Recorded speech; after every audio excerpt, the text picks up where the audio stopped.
like the big boys. I got it for them. Okay. Oh, baby, that's a beauty! What a goal! SAR! Nailed it. Thank you.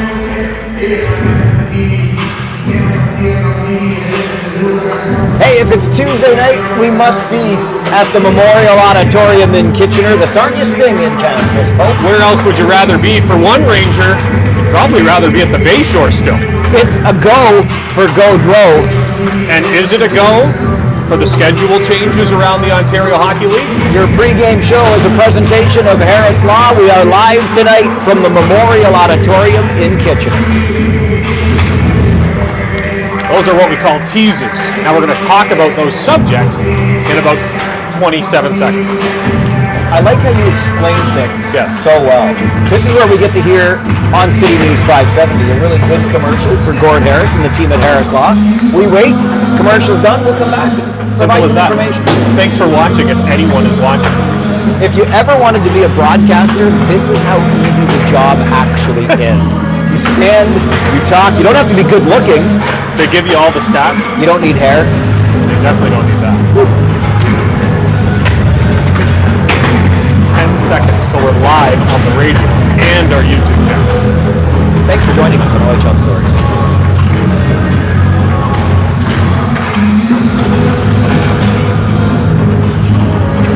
And we are tonight at the home of the Kitchener Rangers, the Memorial Auditorium in Kitchener, but not too many more times this season, Chris Pope, because the Rangers have a whole lot of road games coming up. Nonetheless, the Sarnia Sting in town tonight, and somewhat of a surprise to both you and I, and maybe it's because the schedule has changed a bit for the Rangers this week.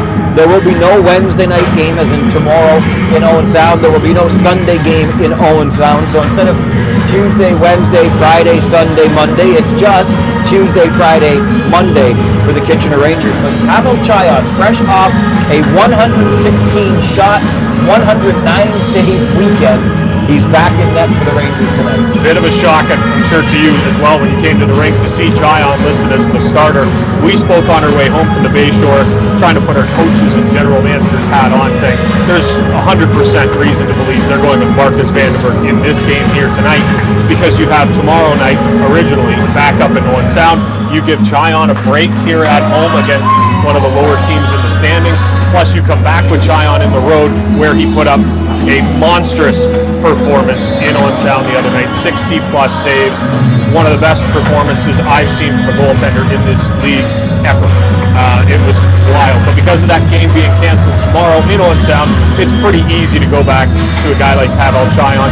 You mentioned it, 109 saves over 2 games, 4 points in his back pocket to boot, and a guy that he did it all while coming back after missing 7 games. This is a kid who's living in a country where he can speak the language a little bit. We heard him in our post-game show. Understands it a little bit, but still not completely fluent. He's away from his family. He hasn't seen his mom, dad, or sister in over 6 months. And he misses a long portion of time, which is frustrating for any hockey player. And then to come back with 2 games like he did, you just have to tip your cap to the weekend Pavel Chayon had, and he tries to build off it here against Sarnia. It's the goaltending story, I guess, here for the Rangers and Sting tonight. The Sarnia Sting, and we talked about this earlier in the season, Chris, they have an embarrassment of riches in goal. 2 NHL, I was watching the Super Bowl on the weekend. 2 NHL drafted prospects in Benjamin Gaudreau and Anson Thornton. The Rangers have seen Thornton already this season, but since then, a steady diet really of Dylan Grover, who's been, in some cases, an emergency insertion into the Sarnia Sting lineup. Tonight, for the first time, the Rangers will face young Mr. Gaudreau, and that's a tall task for this Rangers team. It certainly is. He's one of the best goaltenders in this league, probably top 3, top 5. Young guy, but also a leader on the Sarnia Sting Hockey Club. They're one of the youngest teams in the league. Ben Gaudreau, though, is a difference maker. He had a 40-plus save shutout up in the Sioux last weekend. He came back in a hard-fought game, lost 5-3 against the same Greyhounds the next day. But he goes with the Sarnia Sting follows, because if he's off, they're not winning a hockey game. It's that simple. He can steal hockey games in this league. And I said to you last weekend here off mic, and I'll repeat it now, because if this Sarnia Sting Hockey Club manages to find a way into the playoffs, even at a 7-8 seed, I don't want to face him. And I don't think any team does, because Ben Gaudreau can steal a series with his eyes shut. I don't mean to interrupt, but you just mentioned the performance he just put in up at the Sioux. We know the Sarnia Sting has had London's number so far this season, and if you're 7-8, those might be 1-2. Those might be the teams you face. So shivers going up the spines of fans in those cities. Yeah, I think those cities are hoping that Erie kind of falls back a little bit here, falls out of the, or keeps climbing and allows Sarnia to fall out, because I don't think they want any part of Ben Gaudreau. He is that much of a difference maker in this league. That's a little bit down the road. We are in the second half. We do start thinking ahead to playoffs, although they might be a little further away than you'd expect. As of right now, the regular season is going to come to an end. We are told on April the 3rd. This is, I'll be honest with you, a little bit frustrating for me, because I touched on when we began to have the Pregame show tonight. The Rangers on the schedule going into this week, and we talked about this on the way home, traveling from the Bayshore. Holy cow, what a stretch we've got coming up. Tuesday, Wednesday, Friday, Sunday, holiday month, 5 games over 7 days for the Kitchener Rangers. But suddenly, let's not be no Wednesday, no Sunday anymore versus the Sound. I'm fairly certain that what our sources are telling us is going to happen is the league is going to extend this season by a couple of weeks. So instead of ending on April the 3rd, it's going to be on April the 17th. I've been getting questions all day. What's going on with the postponement? Somebody got COVID. What? We've kind of got the cart before the horse. I wish the league would have come out with its announcements, which we're expecting to be now, say the season to be extended, instead of putting fan bases these question marks in the news. That's what we think. That's what we think is going on. That's what the league thinks. But I'm not sure they even know what the end game is. The only things we do know is the Quebec is switching to Rangers' playoff season is going to ramp up to that's what we know.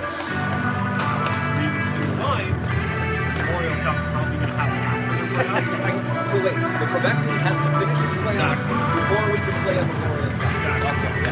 So this is going to be a later Memorial Cup. If Q is extending their season, there's a good chance that the if they need to, will extend that season. If the league, which they are doing, the season's going to be extended. Memorial Cup's going to be played end of June. This is the NHL season is going to be extended. How extended? Not sure. That's up to the morale league office to make it, but it's going to be extended. Not it set the precedent that the Memorial Cup is going to be pushed back. They don't do that without the approval of the CHL and the approval of the other two teams. You know the Memorial Cup is being pushed, the OHL season is going to be pushed back, and it's probably a good thing to extend at the end of the season, because as you know, 5 games in 7 days is a lot of broadcast. I can imagine what it is like for the players on the ice. Yes, we hear it all the time, and I say it's hockey. These kids want to play 5 and 7 days, but you see these players build up these little injuries throughout the year, and you really have to worry about the health of the players, the product on the ice. And 5 games in 7 days over the course of 2 months to continue that pace is just way too much. Yeah, that's the thing to remember.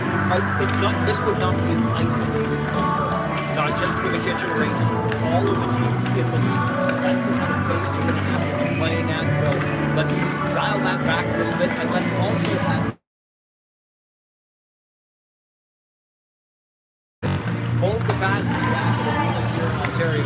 That allows fan bases to get excited again. Playoff races will start to take shape, and maybe, just maybe, put some bumpers in seats, put some beer and popcorn in hands, and you have a good old time. 28 games left in the Kitchener Rangers. November 27th after this one. That'll be 8 home games. So as much as those ticket sales are great, the Rangers aren't getting a lot of them. Because after tonight, there's only 8 games left in this building. Series 1, there's a lot of road hockey left for this hockey team. To get into the playoffs, they're going to be points against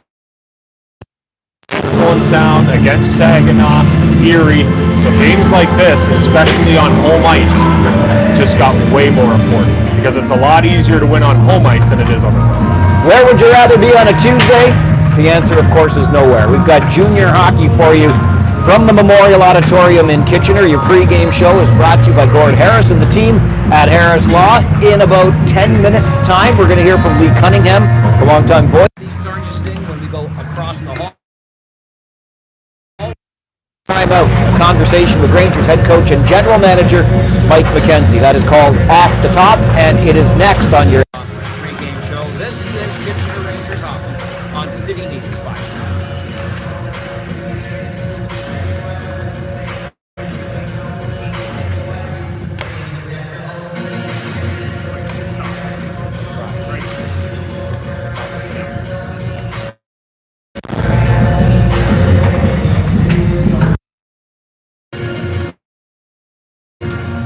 We'll get her figured out.